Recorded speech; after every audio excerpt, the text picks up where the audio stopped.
Gelombang tegangan di Timur Tengah kembali meningkat menyusul konflik terbuka antara Israel dan Amerika Serikat dengan Iran. Serangan balasan dan peningkatan aktivitas militer turut mempengaruhi stabilitas keamanan kawasan Teluk. Situasi ini berdampak pada sejumlah rute penerbangan internasional serta pergerakan jamaah di wilayah Arab Saudi. Wakil Menteri Haji dan Umroh Dhanil Anzar Simanjuntak usai acara simulasi ibadah umroh di Asrama Haji Banten Tangerang pada Selasa 3 Maret 2026 menyatakan kondisi konflik bersifat dinamis dan sulit diprediksi. Pemerintah karenanya terus meningkatkan kewaspadaan terhadap keselamatan jamaah umroh Indonesia.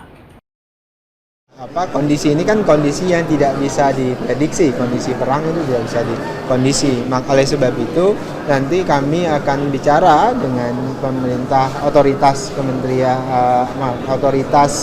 Saudi Arabia terkait dengan perhotelan ya, karena hotel kan di bawah pengawasan Kementerian Saudi Arabia, terutama Kementerian Pariwisata di sana, terkait dengan keringanan-keringanan yang bisa diperoleh oleh teman-teman PPIU atau travel. Hingga awal Maret 2026 tercatat 58.867 jemaah umroh Indonesia masih berada di Arab Saudi. Sementara lebih dari 7.500 jemaah sudah kembali ke tanah air dalam beberapa hari terakhir. Pemerintah memastikan proses kepulangan berjalan normal dan terpantau. Di sisi lain, sekitar 48.000 jemaah terdata akan berangkat hingga April 2026 melalui penyelenggara perjalanan ibadah umroh. Angka ini belum termasuk jemaah mandiri yang diperkirakan mencapai puluhan ribu orang. Atas pertimbangan situasi keamanan tersebut, pemerintah mengeluarkan imbauan penundaan. Pemerintah melalui Kementerian Haji dan Umroh mengimbau calon jemaah dijadwalkan berangkat dalam waktu dekat untuk menunda keberangkatan hingga situasi dinilai lebih aman dan kondusif. Nah, hanya saja yang kemarin kami sampaikan himbauan dari Kementerian Haji dan Kementerian Luar Negeri itu agar jamaah yang akan berangkat bulan-bulan ini itu menunda dulu. Itu penting, kenapa? Karena kita tidak tahu eskalasinya seperti apa yang bisa memberikan ancaman baru buat warga negara Indonesia. Yang akan berangkat sampai bulan April itu, yang sedang ngantri berangkat itu ada sekitar lebih 48.000 jamaah haji itu yang terdata melalui PPIU. Belum lagi yang mandiri, dugaan kami bisa lebih banyak, bisa sampai 50 sampai.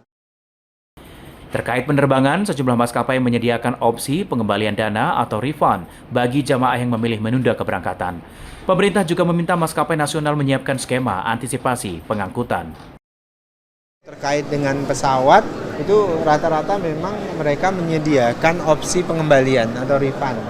Kalau yang belum berangkat ya, termasuk yang sudah ada di sana ketika mereka akan kembali tidak bisa terbang, terutama penerbangan asing yang transit itu juga tersedia mekanisme refund. Nah, kecuali pesawat yang masih bisa terbang itu adalah Garuda kita, kemudian Lion dan Saudi. 3 maskapai ini masih bisa terbang. Nah, cuman saja tadi saya sampaikan ke Direktur Utama Garuda supaya kemudian bersiap dengan 2 skema. Skema pertama adalah harus bisa menyediakan pengangkutan pengganti untuk jamaah umroh kita yang refund dari maskapai asing. Jadi mereka akhirnya beli tiket Garuda untuk kembali, tapi harganya harus lebih ekonomis. Jangan sampai karena mereka kan milih maskapai asing itu karena lebih ekonomis. Koordinasi ini juga dilakukan dengan maskapai nasional untuk menyiapkan penerbangan pengganti bagi jamaah yang terdampak perubahan rute atau pembatalan. Sementara skenario darurat termasuk opsi evakuasi sudah diantisipasi. Di sisi lain, menurut Dhanil, Kementerian Luar Negeri juga menyiapkan langkah kontingensi, termasuk penyiagaan pesawat untuk evakuasi warga negara Indonesia jika situasi memburuk. Ke kami ketika ada pertemuan dengan Kementerian Luar Negeri dan Kementerian Luar Negeri menyampaikan bahwasannya Garuda akan men-standby-kan 2 pesawatnya untuk mengangkut jamaah kita atau warga negara Indonesia yang ada di Timur Tengah. Dhanil menambahkan hingga saat ini otoritas Arab Saudi belum mengeluarkan larangan resmi keberangkatan umroh. Imbauan yang disampaikan bersifat preventif dan berdasarkan prinsip kehati-hatian. Tapi himbauan, ini kan himbauan, gini kan sampai dengan detik ini otoritas kerajaan Saudi Arabia kan belum menutup dan tidak ada larangan. dan kemudian maskapai yang direct flight yang tidak melalui jalur Iran, Irak dan segala macam itu juga masih beroperasi, sehingga yang kami lakukan, pemerintah lakukan dalam hal ini Kementerian Luar Negeri dilanjutkan oleh Kementerian Haji dan Umroh itu adalah himbauan untuk menunda, untuk menjaga-jaga agar keselamatan warga negara kalau eskalasi itu meningkat. Pemerintah menegaskan himbauan penundaan dilakukan sebagai langkah preventif sambil terus memantau perkembangan konflik di Timur Tengah serta memastikan perlindungan jemaah Indonesia.